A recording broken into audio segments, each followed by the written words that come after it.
அவர் என்ன சொல்றாருன்னு மட்டும் நீங்க கரெக்டா காது குடுத்து கேளுங்க. நான் அதுக்கு அவரு சொல்றதுக்கான பதிலையும் நான் ரிட்டர்ன் கேட்கிறேன். இது என்னோட பதிலா? எனக்கா அந்த மாரி தோணுது. பட் உங்களுக்கு எந்த மாரி தோணுதுன்னு எனக்கு தெரியல. இருந்தாலும் நான் இத ப்ளே பண்றேன். நீங்க கேளுங்க. கேட்டு முடிச்சதுக்கு அப்புறம் அதுக்கான பதில் நான் என்னன்னு சொல்றேன். ஓகேங்களா? ஒரு அரசியல் கட்சி தலைவரா இருந்து எது எது கண்ணியம்னு சொல்லுங்க. என்னை பாலியல் குற்றவாளின்னு நீங்க எப்படி சொல்றீங்க? நீங்க நீதிபதியா? ஒரு பாலியல் தொழிலாளி அவன். அதுக்கு ஆதாரங்களை நான் காட்டாத. நான் பாலியல் தொழிலாளியா? பாலியல் தொழிலாளியாடா நான்? டேய், இந்நாள் வரைக்கும் நீ தச்சிருப்படா. இந்த நொடியில இருந்து நீ எப்படி செருப்பால அடிக்க வாங்க போற? பாலியல் தொழிலாளினா நான் இன்னைக்கு எங்க அக்கா வச்சு பெங்களூர்ல தச்சிட்டு கிடப்பேனடா. நாசமா போவடா நீ, நாசமா போவடா. என்னோட கண்ணீரை நீ என்ன பண்ண போதுப்பா? உன்னை என்ன பண்ண போதுப்பா?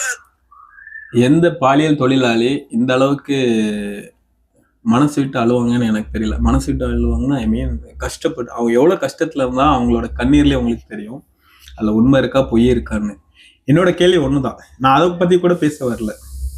எனக்கு அது விஜயலட்சுமிக்கும் சீமானுக்கும் இருக்கிற தனிப்பட்ட பிரச்சனை. எனக்கு அதை பத்தி கூட பிரச்சனை இல்லை.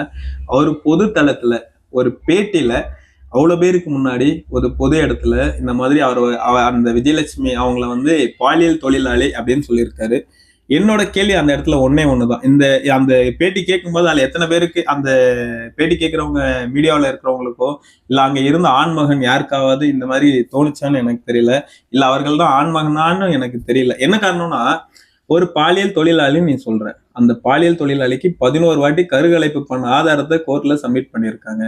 ஒரு பாலியல் தொழிலாளிகிட்டே நீ 11 வாட்டி போய் கருக்கலைப்பு பண்ணியிருக்கா, நீ எவ்வளவு பெரிய விபச்சாரி மகனா இருந்திருப்ப? நீ எவ்வளவு பெரிய விபச்சாரியா இருந்திருப்ப? என்னோட கேள்வி அதுதான். ஒரு பாலியல் தொழிலாளி அவ விபச்சாரின்னு தெரியுது. ஒரு விபச்சாரி கிட்ட ஒரு கட்சி தலைவன், நீ ஒரு தலைவன் சொல்ற, ஒரு தலைவனா இருக்கிறவன் போறதே தப்பு. இதுல வேற அவ வந்தா நான் போனேன் அப்படிங்கிற. அப்ப யார் வந்தாலும் போயிருவியா? யார் வந்தாலும் போறதுக்கு அதுக்கு பேர் என்ன? உன் பேர் என்ன? ஃபர்ஸ்ட் பாலியல் தொழிலாளின்னு சொல்றதுக்கு முன்னாடி நீ யாரு? நீ யாருடா? டேய் சீமான், சொல்லுடா, யாருடா நீ? ஒன்னத்தான்டா, பதில் சொல்லுடா, யாருடா நீ? நீ யாருடா? உன் பேர் என்னடா? உன் பேர் என்ன? பாலியல் தொழிலாளி சீமான் வச்சிருவோமா? சொல்லுடா, பதில் சொல்லுடா. டேய் டேய் சீமான், சொல்லுடா. எங்க அண்ணன் சாக்கடை மாதிரியே என்ன எனக்கும் பேச வரும். டேய் பதில் சொல்லுடா. வெண்ண பதில் சொல்லு. உன் பேர் என்னடா? இவன் ஒரு கட்சி தலைவன், இவனையும் தூக்கி வச்சு சுத்துறீங்களே.